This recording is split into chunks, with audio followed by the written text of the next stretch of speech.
6월 19일 하루를 시작하는 말씀입니다. 오늘 본문은 고린도전서 12장 1절로 11절입니다. 형제들아, 신령한 것에 대하여 나는 너희가 알지 못하기를 원하지 아니하노니 너희도 알거니와 너희가 이방인으로 있을 때에 말 못하는 우상에게로 끄는 그대로 끌려갔느니라. 그러므로 내가 너희에게 알리노니 하나님의 영으로 말하는 자는 누구든지 예수를 저주할 자라 하지 아니하고 또 성령으로 아니하고는 누구든지 예수를 주시라 할 수 없느니라. 은사는 여러 가지나 성령은 같고 직분은 여러 가지나 주는 같으며 또 사역은 여러 가지나 모든 것을 모든 사람 가운데서 이루시는 하나님은 같으니 각 사람에게 성령을 나타내심은 유익하게 하려 하심이라.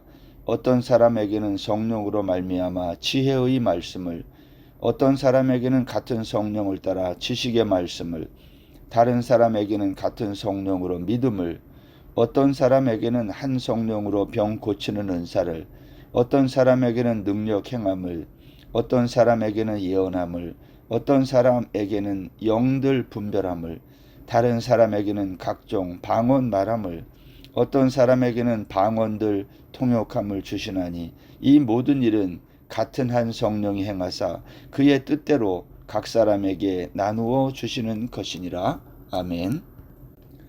신령하다라는 말은 적어도 한국교회에서는 오해의 소지가 있는 표현입니다. 신령하다 하면 산신령 이런 말이 생각나기 때문입니다. 저는 개인적으로 신령한 사람 하면 신기가 있는 사람, 왠지 나의 속을 들여다보는 능력을 가진 사람, 이러한 이미지가 떠오릅니다. 평범한 나와는 다른 뭔가를 가지고 있는 사람이라는 생각이 드는 거죠. 제가 이렇게 생각하는 이유는 저의 어린 시절 신앙생활에 영향이 크다 할 수 있습니다. 제가 다녔던 어린 시절 모 교회는 부흥회를 1년에 2번 했습니다. 강사로 오셨던 목사님들은 대부분 신령한 분들로 기억이 됩니다. 방언과 방언 통역, 병고침, 능력을 행했던 분들로 기억이 됩니다. 부흥회가 있는 주간이 되면 모든 성도들은 일단 한 주간의 모든 스케줄을 부흥회에 맞췄어요.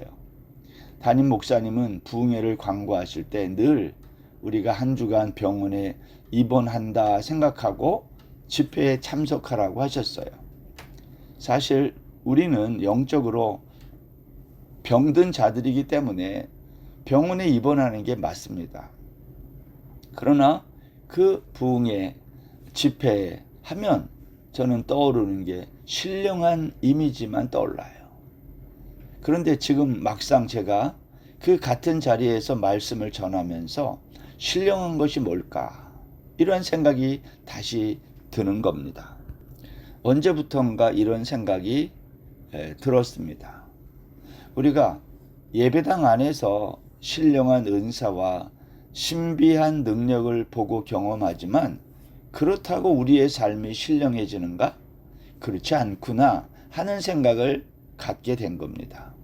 일단 예배당 문을 열고 밖으로 나가면 예배당 안에서의 신령한 은사, 능력들이 우리의 삶과 무슨 관계가 있느냐 하는 겁니다. 만약 예배당 안에서의 신령한 것에 대한 경험이 예배당 밖에서의 삶과 관계가 없다면 우리가 이러한 신령한 것을 경험한다는 것이 무슨 의미가 있느냐 하는 겁니다. 바울 사도는 이 신령한 것에 대한 이야기를 12장부터 14장에 걸쳐 길게 기록하고 있습니다. 그것을 보면 고린도 교회의 여러 문제 가운데 하나가 신령한 것에 있음을 알 수 있습니다. 고린도 교회는 예배 중에 황홀경과 무아지경을 경험했던 교회로 보여집니다. 2절 말씀에 보면 너희도 알거니와 너희가 이방인으로 있을 때에 말 못하는 우상에게로 끄는 그대로 끌려갔느니라. 고린도 교회 성도들은 대부분 헬라의 신비 종교 같은 이교적 배경을 가지고 있었어요. 거기에서 벗어난 사람들입니다. 그런데 그들이 이 헬라의 신비 종교에 몸담고 있을 때 황홀경, 무아지경을 경험한 겁니다. 마치 본문이 말한 것처럼 말 못하는 우상에게로 끄는 그대로 끌려갔다. 그게 그 말이죠. 신비한 경험을 했다. 따라서 고린도 교회 성도들은 그리스도인이 된 이후에도 과거 이교도에서 경험한 신비적 황홀경의 경험이 그들의 현재 신앙생활에 영향을 준 것입니다. 본문이 말한 신령한 것이 정확히 무엇을 말하는지를 밝히는 것이 중요하다고 생각합니다. 여기 신령한 것이란 푸뉴마티콘이란 헬라 말인데 직역하면 영적인 것들 그런 뜻이에요. 신령한 것이라는 말보다는 영적인 것들, 영어 성경에서 의역한 영적 은사, spiritual gift로 번역하는 것이 불필요한 오해의 소지를 줄일 수 있습니다. 또한 영적 은사란 특별한 것을 말하지 않고 일반적인 모든 은사를 의미하는 겁니다. 우리는 영적 은사하면 방언, 예언, 병고침, 능력 행함과 같은 특별하고 신비한 것을 생각하지만 푸뉴마티콘이란 일반적인 것을 의미합니다. 지혜의 말씀, 지식의 말씀, 방언과 통역, 예언의 은사 가운데 사람들은요, 방언과 예언은 영적 은사라고 생각하지만 지혜와 지식의 말씀은 영적 은사라고 그렇게 잘 생각하지 않습니다. 28절 이하에 보면 사도, 선지자, 교사, 서로 돕는 것, 다스리는 것도 영적 은사라 그랬어요. 로마서 12장 6절에 가면 섬기는 일, 위로하는 일, 구제하는 일도 영적 은사라고 말합니다. 여러분, 이처럼 평범한 것은 영적 은사가 아닌 것으로 우리들이 생각하게 된 것은요, 영적 은사를 신령한 것으로 이렇게 번역함으로 인한 오해일 수도 있습니다. 오늘 본문 1절 보면 형제들아 신령한 것에 대하여 이런 표현을 했어요. 여기 모못에 대하여 라는 이 표현은요, 바울이 새로운 주제를 도입할 때 사용하는 표현이에요. 7장 1절에서는 너희가 쓴 문제에 대하여, 처녀에 대하여는, 8장에 가면 우상의 제물에 대하여는, 이런 표현들. 동시에 고린도 교회가 바울에게 질문한 주제들이었어요. 여러분, 고린도 교회가 왜 이걸 바울에게 질문했겠습니까? 문제가 되었기 때문입니다. 여러분, 영적인 은사 문제는요, 고린도 교회의 예배에 관한 문제 가운데 두 번째 문제이죠. 그러면 왜 이런 문제가 발생했을까요? 바울 사도는 3절에서 이유를 말합니다. 그러므로 내가 너희에게 알리노니 하나님의 영으로 말하는 자는 누구든지 예수를 저주할 자라 하지 아니하고 또 성령으로 아니하고는 누구든지 예수를 주시라 할 수 없느니라. 이 말씀은 두 가지인데요. 하나는 하나님의 영으로 말하는 자는 예수에게 저주가 있으라 라고 말할 수 없고, 다른 하나는 하나님의 영으로 하지 않고는 예수를 주시라 할 수 없다는 겁니다. 이 두 가지 고백은요, 사실 예수는 주님이시다 라는 하나의 고백이에요. 근데 굳이 왜 성령으로 말하는 자는 예수를 저주할 자라 할 수 없다는 말을 했을까 하는 겁니다. 이것이 고린도 교회의 과도한 은사주의 때문입니다. 이 사람들은 자신이 받은 은사가 다른 사람이 은사보다 특별하다고 생각했어요. 이게 문제였다는 겁니다. 그래서 바울 사도의 관심은 뭐냐? 은사를 분별하는 거예요. 이런 거죠. 방언하고 통역하고 병 고치고 예언을 한다 해도 예수를 주로 고백할 수 없다면 그 은사는 하나님의 영에 의한 것이 아니다. 은사보다 중요한 게 뭐냐? 신앙 고백이라는 거예요. 종종 무아지경을 성령 충만으로 이해하는 사람들이 있습니다. 근데 무아지경은 이방 종교에서도 종종 나타나는 거예요.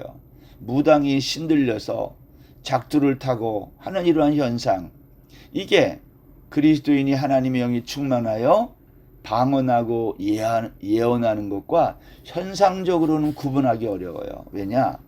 객관적인 판단 기준이 없기 때문입니다. 고린도 교회가 겪은 어려움이 그런 것입니다.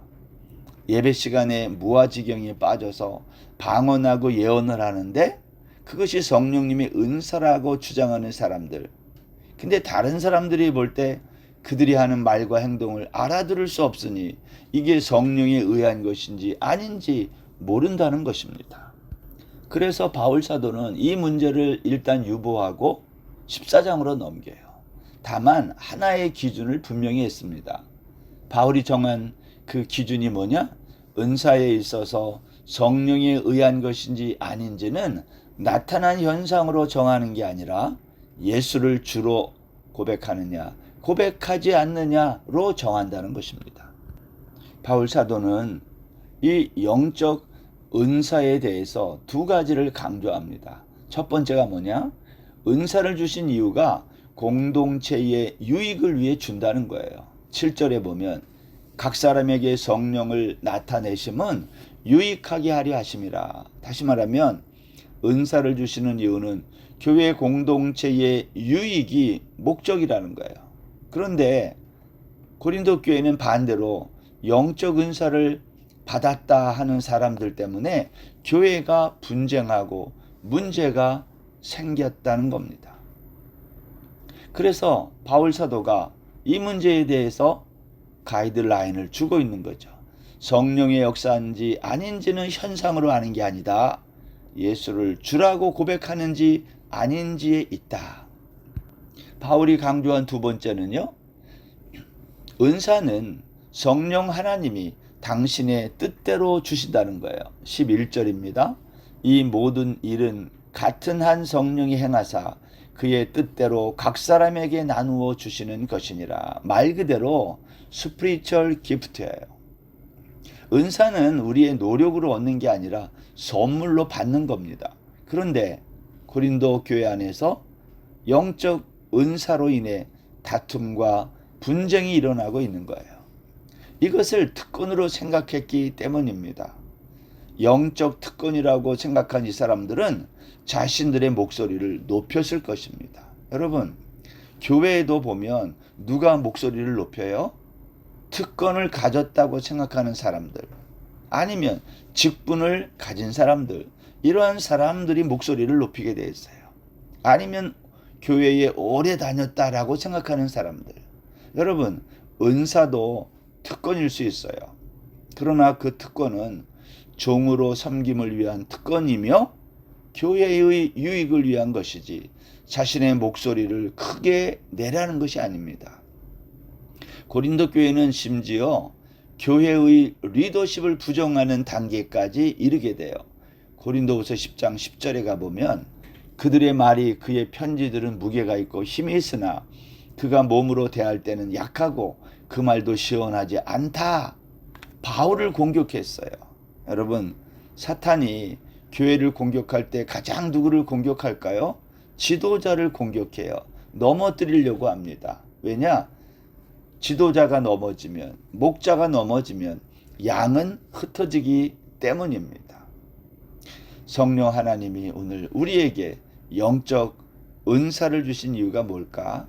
그것은 교회의 유익을 위해 주셨다. 따라서 내가 받은 은사를 사용할 때 항상 생각해야 될 것, 교회의 유익인가 아닌가를 생각하는 겁니다. 사랑하는 성도 여러분, 오늘 하루도 주님이 우리 각자에게 주신 은사를 생각해 보며 이것이 교회 공동체의 유익을 위해서 쓰고 있는가 아닌가를 생각하는 거룩한 하루 되시기를 바랍니다. 기도하겠습니다. 하나님, 오늘도 주신 주님의 선물, 영적인 은사들을 몸된 교회 공동체를 위해 쓰임받는 교회 공동체가 유익하도록 하는 그러한 은사가 되도록 저희들을 축복하여 주옵소서. 감사하며 예수님의 이름으로 기도드립니다. 아멘.